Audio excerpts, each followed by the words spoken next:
The Holy Gospel according to John. Glory to you, O Lord. When Mary came where Jesus was and saw him, she knelt at his feet and said to him, "Lord, if you had been here, my brother would not have died." When Jesus saw her weeping, and the Judeans who came with her also weeping, he was greatly disturbed in spirit and deeply moved. He said, "Where have you laid him?" They said to him, "Lord, come and see."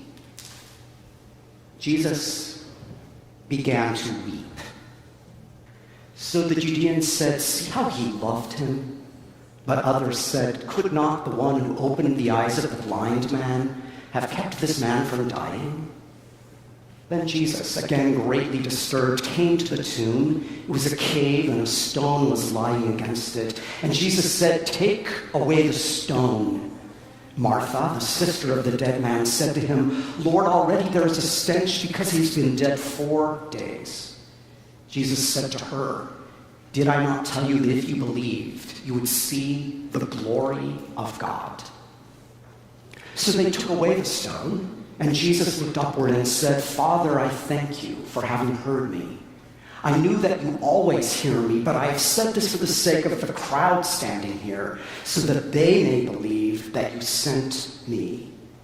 When Jesus had said this, he cried out with a loud voice, "Lazarus, come out!" The dead man came out, his hands and feet bound with strips of cloth, his face wrapped in a cloth. And Jesus said to them, "Unbind him and let him go." The Gospel of the Lord. Praise to you, Lord Christ.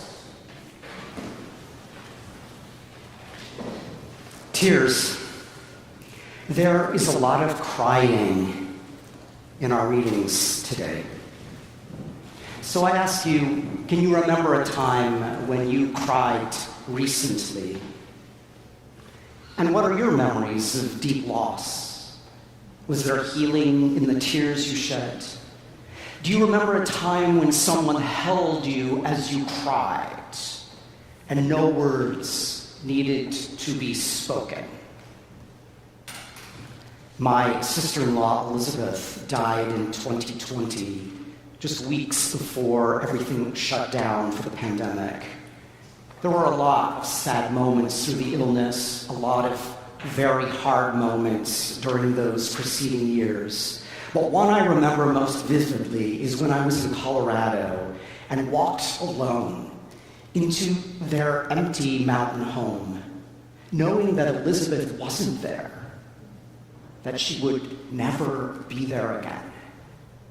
And it was then that the grief hit me, and I sobbed. As a pastor, I've been in hospital rooms of members who have died in the past couple years. With family members, we held vigil. We waited. We knew the moment of finality would eventually come. But when it did, it always brought holy tears and holy embraces. There's a lot of weeping in today's gospel.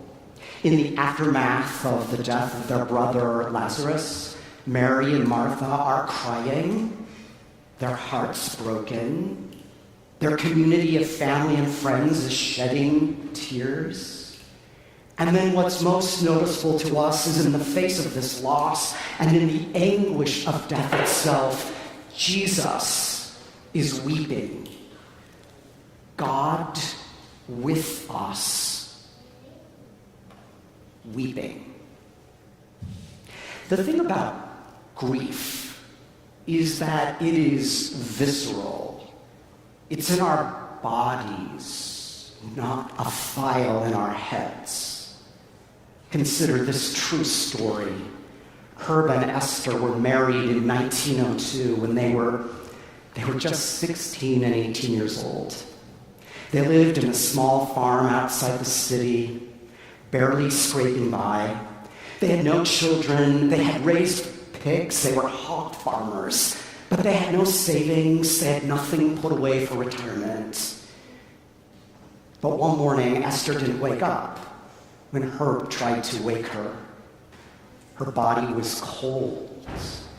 This pair had outlived all their friends and all their relatives, so only a few people attended the funeral. When it was finally time for the funeral director to close the casket, Herb jumped up from his seat. Herb was probably wearing the same exact suit that he had worn at their wedding. And before anyone could stop him, Herb jumped into the casket. He lay there clinging to his wife, sobbing, begging over and over, "Just bury me with her." They say that a part of us dies when a beloved spouse, or parent, or friend, or child dies. But maybe it's better to say that everything we knew before, everything of who we were, dies. One parent who lost a young daughter in a car accident, can you imagine, says it was like an avalanche, annihilating everything in its path. Another mother who lost a baby described the storm of grief, returning to an empty house with empty arms. A primitive howl that emerged from her. And she remembers saying to herself, "Now I understand how it's possible to die of a broken heart." Yet we know that this is the cost of love. Now, grief has its own seasons. Grief can show up at any time without warning. Tears are the lubricant of grief. Tears are perhaps our most honest form of prayer. Have you ever thought of it that way? Tears revealing the deep vulnerability of being human. So as your pastor, the first thing I would say to you today is honor your tears and honor the tears of others. Let's refrain from telling someone to stop crying. Instead, be there. Be there in the silence, in the emptiness, and the fullness of that sacred moment. There's a Buddhist story in which a woman loses her son and is inconsolable. And so she goes to the Buddha and asks him to bring back to life her beloved son. And the Buddha instructs her to do this, to go throughout the village, to knock on every door, seeking a single mustard seed from any home in which there's someone who hasn't died. If she can obtain one mustard seed, he will restore her son to life. So she goes from door to door, knocking on all the doors, but she finds there is no household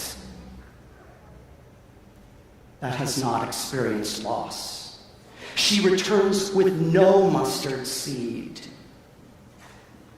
But what she has is expanded awareness that there is a democracy in death, that we are all bound for the same place, and the trees and the wind and the birds whisper this truth to us if we but listen.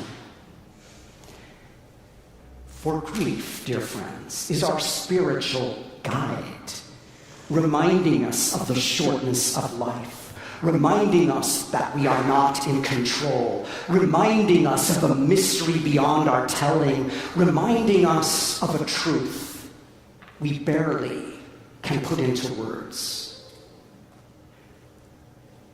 Our grief strips us bare, strips away certitude, strips away cynicism, And in these days before the election, when we are more divided than ever, it is our humanity, and with it our grief and vulnerability, that we share with all people. There's a helplessness in grief, isn't there? The grief over the death of thousands of children in Gaza. The grief over wars that have no end in sight. The grief over a political landscape here and around the world that weighs down our hearts and causes some of us to not even sleep. We each will grieve in our own way. So again, the second piece of pastoral wisdom to share with you today is, let's refrain from telling someone to move on past their grief, to get on with their life. It asks a lot of us who love other people to be with someone wherever they are in the process, not trying to give answers, not needing to give a pithy saying or Bible verse, but being with what is, for that is holy. There are more tears, if you can imagine, more tears in our readings today on All Saints Sunday.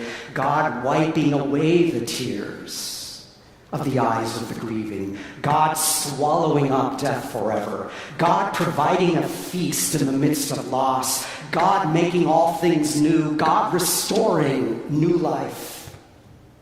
And I learned this past week that the Lakota people have a wiping away of tears ceremony that provides comfort, provides community support at times of loss and grief. They call on their ancestors to help them restore their minds and spirits and hearts. I know this is a hard sermon to hear, but church is a place that we gather to be honest about what it means to be human, honest about loss and grief, honest about broken hearts, honest about tears, honest about helplessness. Maybe that's one reason that for some people tears flow freely in church and during music. But dear friends, even when we feel depleted, God promises to be with us, to comfort us, to embrace us, to wipe away our tears, to fill us again with hope. There is surrender and letting go in crying. For me, one of the most holy things it means to be human, when I feel most alive, most open, most out of control. Because tears are not only for us here in this place cathartic, but they are made of water, reminding us of our baptism into Christ's death and resurrection. So whatever you are carrying in your heart today, and whenever grief comes upon you, sing. Sing through the tears. And if no words come out, let the singing of others support you. Sing of the end of tears. Sing of resurrection. Sing of hope. Sing of the God who weeps with us. Sing of the God who promises to make all things new. And sing of the great feast of victory spread before us at this table. In words that we will later sing, all of us go down to the dust. But even at the grave, we make our song. Alleluia.